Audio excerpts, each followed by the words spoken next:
Playlist में आपका स्वागत है। आज हम आपको बताएंगे कि HTML क्या होता है एंड इसका यूज़ क्या होता है। HTML की फुल फॉर्म होती है hyper text markup language.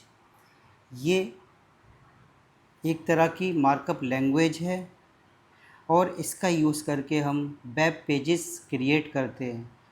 Web pages क्या होते हैं? Collection of web pages. कोई वेबसाइट जब हम बनाते हैं, बहुत सारे वेब पेजेस कलेक्शन बन के एक वेबसाइट बनती है। तो वेब एप्लीकेशन का कोई भी पेज हम बनाते हैं तो वो HTML की मदद से बनाते हैं, उसका पूरा स्ट्रक्चर HTML से बनाते हैं। तो ये मेनली स्ट्रक्चर बनाने के काम में आती है वेब पेजेस के, जैसे किस जगह पर कौन से एलिमेंट हमें देना है, किस जगह पर कौन सी इनपुट देना है, ऑप्शन फील्ड देना है या ड्रॉप डाउन देना है, वो सब HTML के ज़रिए ही होता है वेब पेज पर। जैसे कि यहाँ पर मैं आपको दिखा देता हूँ, ये यहाँ पर HTML है। इसका जो है HTML डॉक्यूमेंट स्ट्रक्चर ये होता है कि सबसे पहले डॉक टाइप HTML ये इसलिए यूज़ में आता है कि ये हमें बता रहा है कि हम HTML5 यूज़ कर रहे हैं। और फिर उसके बाद HTML टैग होता है और उसके अंदर ही आता है हेड सेक्शन, बॉडी सेक्शन और क्लोज। इसके अंदर जो हेड सेक्शन होता है उसके अंदर हम टाइटल ये सब देते हैं। टाइटल है या मेटा कैरसेट UTF-8, ये कौन सा लैंग्वेज हम यूज़ करने जा रहे हैं या टाइटल। उसके अलावा इसके अंदर हम स्क्रिप्ट भी डिफ़ाइन करते हैं हेड सेक्शन के अंदर भी। और यहाँ पर आता है ये बॉडी। जो HTML वेब पेज का जो स्ट्रक्चर होता है, बॉडी होता है, वो सब हम यहाँ पर डिफ़ाइन करते हैं। जैसे यहाँ पर हमें किसी भी वेब पेज पर H1 हेडिंग देना है तो बॉडी के अंदर हमें H1 हेलो वर्ल्ड H1 लिखेंगे और P अगर पैराग्राफ देना है वेलकम टू HTML P लिख देंगे तो ये वेब पेज पर शो होने लगेगा। अब ये इसका स्ट्रक्चर होता है। इसका पार्ट जिसे डॉक टाइप HTML ये बताता है कि यदि ब्राउज़र HTML5 हम यूज़ कर रहे हैं। मेनली HTML जो होता है पूरा वेब पेज का वेब जो मीन्स स्ट्रक्चर होता है उसे बनाने के काम में आता है। जैसे कि मान लिया हम यहाँ देख लेते हैं, कोई भी वेबसाइट है, ठीक है।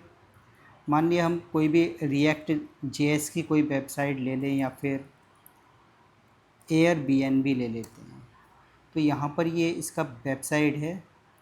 तो ये जो पूरा वेब पेज दिख रहा है, ये पूरा पेज होता है वेब पेज, ठीक है। ये पूरा पेज है, ये HTML से ही बना हुआ है। मीन्स पूरा स्ट्रक्चर HTML के द्वारा ही दिया गया है कि कौन सा एलिमेंट कहाँ पे लगा हुआ है। मान लिया ये Airbnb लोगो है तो ये इसके कॉर्नर पर है, तो ये सब स्ट्रक्चर में हमने डिफ़ाइन किया। या फिर यहाँ पर ये सर्च फील्ड लगाया है, ठीक है, ये सब दिया हुआ है तो ये उसके स्ट्रक्चर में ही आया हुआ है। कोई इनपुट फील्ड देना है तो ये सब HTML से ही दिया जाता है।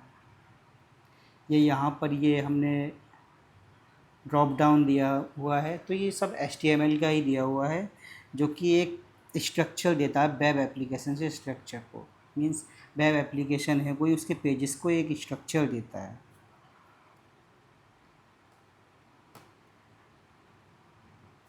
अब इसमें जैसे कोई भी वेब एप्लीकेशन हम बनाते हैं तो उसमें HTML का यूज़ होता है स्ट्रक्चर बनाने के लिए। Provides the structure and content of a web page. CSS जो होता है कास्केडिंग स्टाइल शीट, मीन्स उसे स्टाइल देने के लिए कि उसका कलर क्या रहेगा, ये साइज क्या रहेगा। तो इस सब के लिए हम कास्केडिंग स्टाइल शीट का यूज़ करते हैं, ठीक है। उसके अलावा ये जावा स्क्रिप्ट का यूज़ होता है फंक्शनैलिटी देने के लिए, कि अगर हम किसी बटन पर क्लिक कर रहे हैं तो वो बटन से क्या शो होगा, तो वो सब फंक्शनैलिटी कौन सा लॉजिक शो होगा तो वो जावा स्क्रिप्ट से होता है। और HTML जो है ये प्रोग्रामिंग लैंग्वेज नहीं है, ये मार्कअप लैंग्वेज है। प्रोग्रामिंग लैंग्वेज का मतलब होता है जिसके अंदर हम कुछ लॉजिक्स लिखते हैं। जैसे कि जावा स्क्रिप्ट एक प्रोग्रामिंग लैंग्वेज है, इसके अंदर हम जितने भी लॉजिक्स हैं वो लिखेंगे, ओके।